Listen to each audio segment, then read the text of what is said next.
Hello everyone. तो centre of मास के आज के सेशन में हम लोग कल के टॉपिक्स को कंटिन्यू रखेंगे। देखो अभी तक हमने क्या क्या पढ़ लिया है, सेंटर ऑफ मास कैसे फाइंड आउट किया जाएगा ये हमने डिस्कस कर लिया है ना। फर्स्ट में हमने डिस्कस करा how to find centre of mass of discrete body system, ठीक है। तो इसमें हमने पढ़ा था X centre of mass, Y centre of mass, Z centre of mass. Clear है क्या कहानी? इसमें दूसरा एक टर्म आया था मास मोमेंट, ये भी हमने देख लिया था। मास मोमेंट कहने का मतलब हो गया mr। क्लियर है ना कहानी? कैसे फाइंड आउट करते हैं ये सारी कहानी आगे थी बात समझ में। उसके बाद हमने देखा था डिफरेंट शेप का centre of mass of different shape, ठीक है। फोर्थ में हमने डिस्कस करा centre of mass of combination of structure, combination of structure. आपको याद हो तो स्फेयर ले लिया था, स्क्वायर ले लिया था, सबको कनेक्ट कर दिया था। बताओ कॉम्बिनेशन ऑफ स्ट्रक्चर का सेंटर ऑफ मास कहाँ एग्जिस्ट करेगा? कर लिया था क्या ये कहानी? जो फिफ्थ पार्ट है, फिफ्थ पार्ट में हमने डिस्कस करा था जी कैविटी। कल के क्वेश्चंस में हमारा कैविटी कंटिन्यू था, ठीक है। तो कैविटी कंटिन्यू था और कैविटी में हमने क्या डिस्कस, कैसे क्वेश्चंस को सॉल्व करा जाएगा।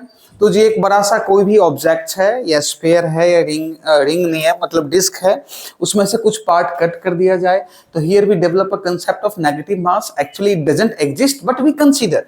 तो लार्जर में से छोटे वाले को सब्सट्रैक्ट कर देते हैं, देन सेंटर ऑफ मास का नया पोजीशन आ जाएगा। क्लियर है क्या कहानी? चलिए इस क्लास को अपन कंटिन्यू रखते हुए थोड़ा सा और आगे बढ़ते हैं, ठीक है। आइए आपके स्क्रीन पे फर्स्ट क्वेश्चन है, ये जो दिया हुआ है ये एक डिस्क है। क्या दिया हुआ है? डिस्क है। इसका रेडियस जो है ना, रेडियस ऑफ द डिस्क जो है वो 6 पाई है, is equal to radius of the disc, radius of the disc. Radius of the disc कितना है? 6 पाई है।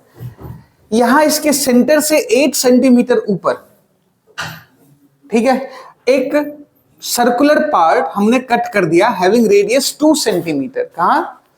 8 सेंटीमीटर ऊपर एक सर्कुलर पार्ट को कट करा है जिसका रेडियस कितना है? 2 सेंटीमीटर है। Then you have to find the position of centre of mass from the point C. इस सी पॉइंट के about centre of mass find out करना। अगेन सेम वही बात है, दो ब्लॉक सिस्टम होगा, पहले का m1x1, दूसरे का -m2x2 अपॉन m1 प्लस नहीं m1 माइनस m2, वही होगा सेंटर ऑफ मास। पॉज कीजिए and try to solve it. Okay चलिए करते हैं सॉल्व। पहले अपना जो भी जनरल मेथड है ना वो मेथड अप्लाई करें, ठीक है। इसको जो ब्रेक करा जाएगा जी, एक तो डिस्क में ब्रेक किया गया, इसका रेडियस कितना हो गया? 6 पाई। मास कितना हो जाएगा? m1 मान लेते हैं, तो sigma into pi R square by 2, sigma into pi R square by 2। Clear है ना? तो सिग्मा पाई आर स्क्वायर, तो आई आर स्क्वायर कहने का मतलब कितना हो गया? 36 पाई क्यूब बाई 2। आप कैलकुलेशन चेक करते रहिएगा। 36 पाई आर स्क्वायर बाई 2 ना, तो ये m1 का वैल्यू जो है वो आ गया सिग्मा इंटू 18 पाई का पावर 3। m2 का वैल्यू कितना आ जाएगा? m2 का वैल्यू कितना आ जाएगा? तो m2 का वैल्यू आएगा सिग्मा इंटू, ये पूरा सर्कल है ना, तो पाई आर स्क्वायर, तो पाई इंटू आर स्क्वायर कहने का मतलब 4, तो सिग्मा इंटू 4 पाई। क्लियर है क्या कहानी? क्या m1 और m2 का वैल्यू आ गया? बता डिस्क का सेंटर ऑफ मास कहां एग्जिस्ट करेगा? अगर अपन दो सिस्टम ले, मान लो यहां से दो सिस्टम ले लेते हैं यहां से, तो डिस्क का सेंटर ऑफ मास कहां एग्जिस्ट करेगा? 0,4r/3 पाई। हाँ हाँ या ना? क्लियर ना कहानी? चलिए तो YCOM जो होगा वो m1y1 minus of m2y2 by में m1 माइनस ऑफ m2। हाँ जी क्लियर है क्या कहानी? यही होगा। m1 का वैल्यू कितना है? m1 का वैल्यू है 18 सिग्मा पाई क्यूब। अच्छा y1 का वैल्यू कितना है? 4r/3 पाई। तो यही है ना, तो ये हो गया आपका 4r/3 माइनस m2 का वैल्यू कितना है, सिग्मा इंटू 4 पाई, और इसका वैल्यू कितना आएगा बताना, इसका सेंटर ऑफ मास वही है 0,8, तो इंटू 8 अपॉन आ जाएगा आपका m1, कहां आ गया भाई 6 sigma into 18 pi minus 4 sigma pi. बोल, क्लियर है कहानी, यही कहानी होगा।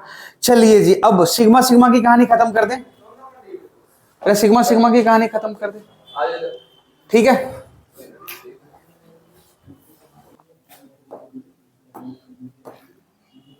ठीक है, तो जब आप इसको कैलकुलेट करोगे, इसके कैलकुलेशन को आर का, तो सबसे पहले तो आर का वैल्यू पुट करना पड़ेगा जी। यहाँ पे आर का वैल्यू कितना पुट करना पड़ेगा, 6 पाई।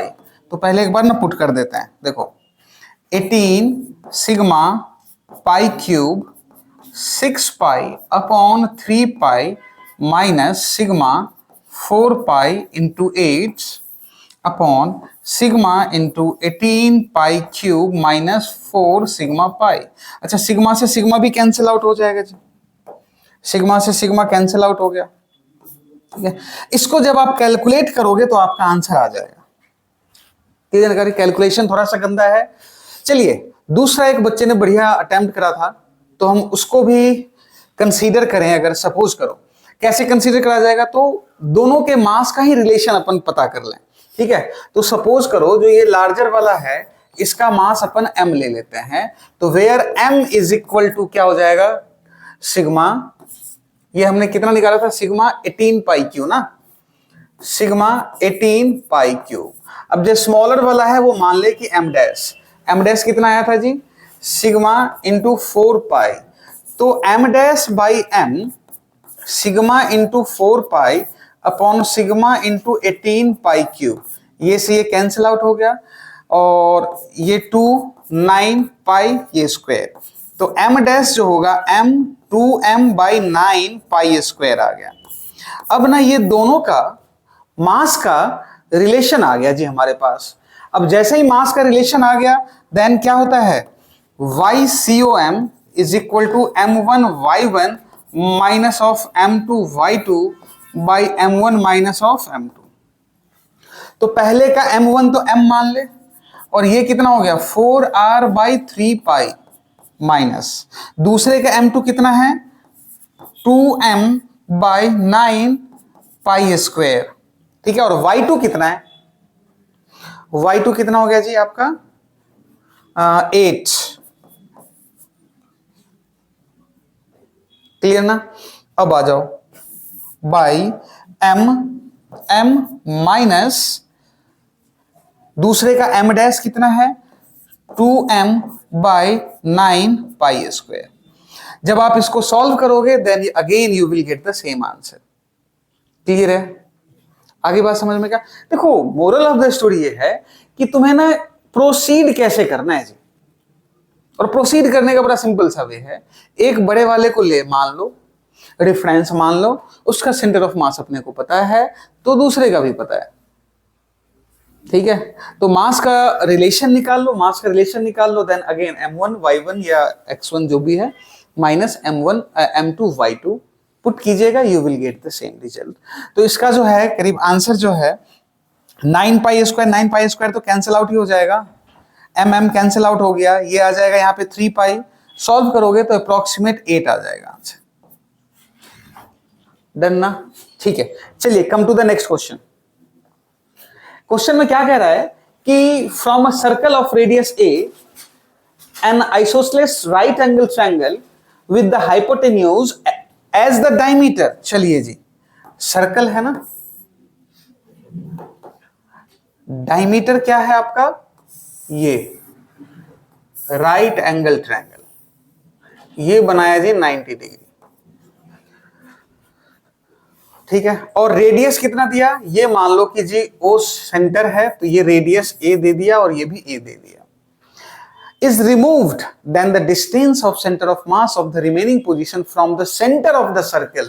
जब रिमूव करा गया जी तो ये है सेंटर ऑफ द सर्किल, यहां 0 0 कंसीडर करोगे, देन अगेन सॉल्व इट कि क्या आएगा आंसर। ठीक है, एक को रेफरेंस मान लिया, दूसरे का मास का अपन निकाल लेंगे रेशियो कि क्या आएगा। ठीक है, पॉज कीजिए एंड सॉल्व इट। चलो, तो देखो ऐसे सिस्टम्स को सॉल्व करने के लिए अगेन m1x1 या m1y1 और m2y2 यही लिया जाता है। रेफरेंस यही है बेटा, तो रेफरेंस यही है तो ये 0 0 हो गया, y1 तो खत्म हो गया ना। अरे y1 तो खत्म हो गया, बचा क्या, y2 की बात करें तो सबसे पहले ना मास निकाल लेते हैं। इसका मास क्या हो जाएगा, m is equal to sigma into pi A square. ठीक है जी, इसका मास क्या हो जाएगा, m dash is equal to sigma into half base into height. तो m डैश जो होगा sigma into A square, m dash क्या हो जाएगा, सिग्मा इंटू ए स्क्वायर हो जाएगा। क्लियर ना कहानी। अब दोनों के बीच का रिलेशन अगर अपने को पता करना हो तो क्या करेंगे, m dash upon m sigma A square by sigma pi A square, ये सिग्मा ए स्क्वायर ना, सिग्मा ए स्क्वायर। ठीक है, तो ये क्या आ जाएगा आपका, m dash is equal to m upon pi. एक कंक्लूजन तो ये निकल करके आ गया। ठीक है, अब जब आपने इसको 0 0 माना है तो क्या होएगा, m1 y1 minus of m2 y2 by m1 minus of m2। तो ये तो खत्म हो गया ना 0।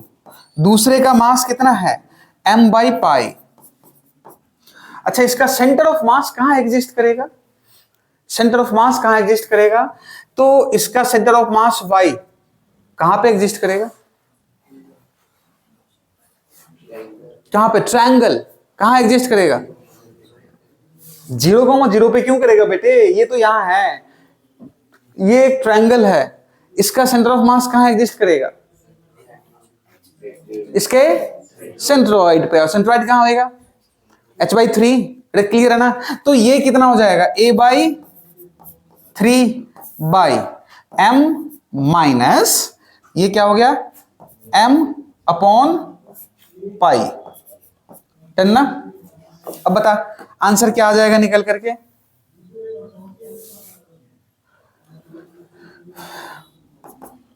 m कैंसिल आउट हो गया, पाई -1 तो नीचे आ गया जी, 3m कैंसिल आउट हो गया ना, और ये आ गया ऊपर में a, तो a अपॉन 3 इंटू पाई -1, क्या यही एग्जिस्ट करेगा।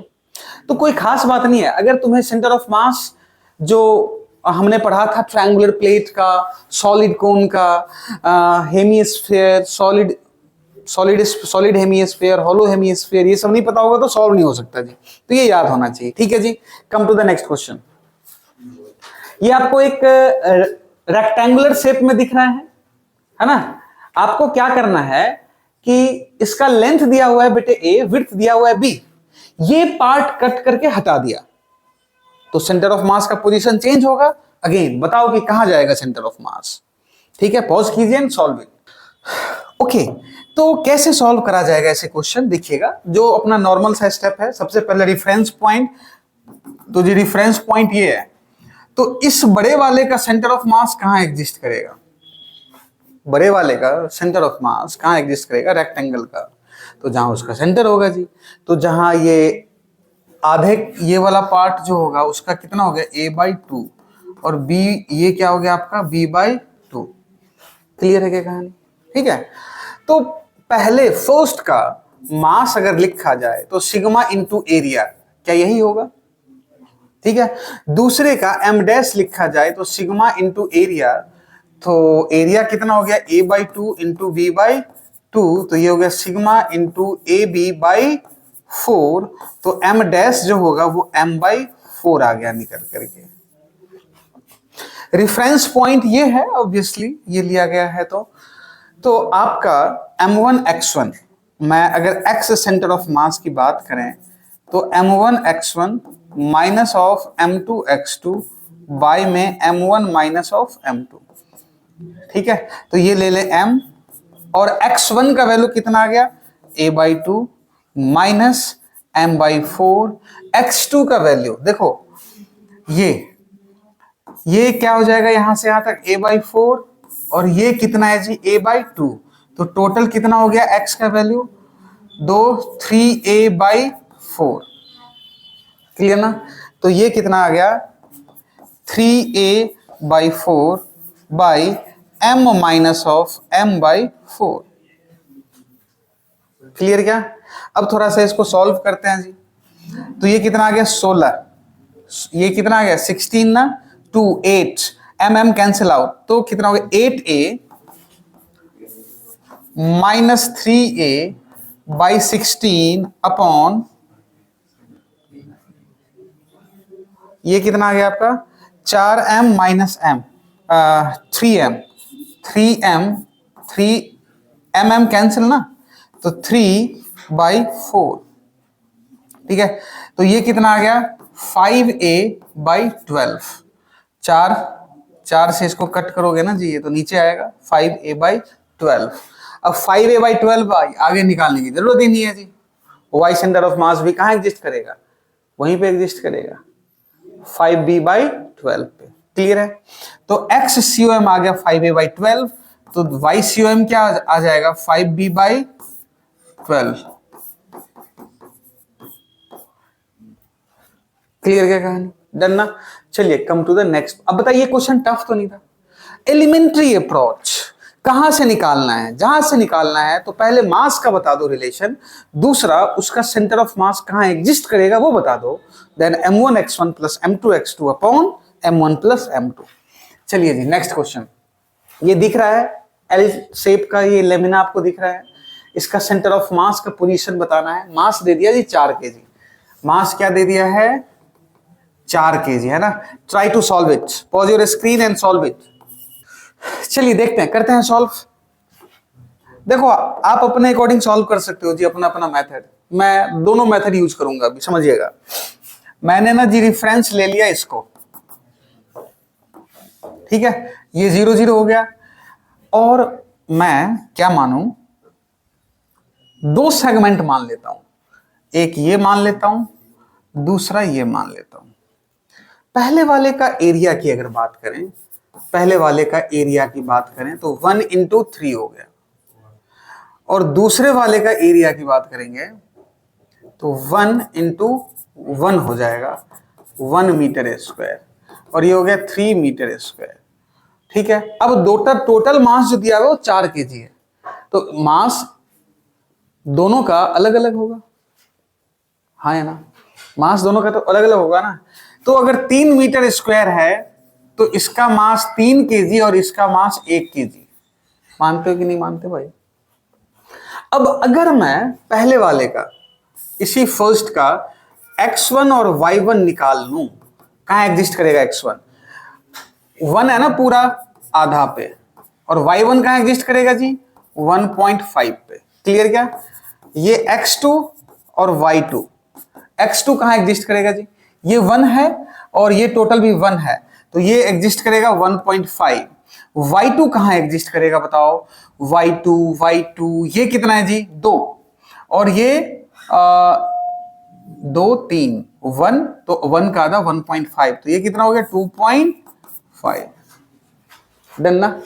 अब XCOM की बात करेंगे तो m1 कितना है 3, x1 कितना है जी 1/2 प्लस m2 कितना है 1 × 1.5/4। 1.5 कितना हो गया 3/4, कहने का मतलब 0.75। YCOM क्या हो जाएगा m1 y1 3 × 1.5 प्लस m2 1 × 2.5/4। 4.5 2.5 कितना हो गया 4.5 और 2.5 8 आ गए क्या, 8/4, ये आ गया जी 2। गड़बड़ करा भाई, देखो कहीं, ये 2 2.5, तो 1 नहीं, हाँ 3 × पहले का 1.5 प्लस दूसरे का 1 इंटू 2.5 ना,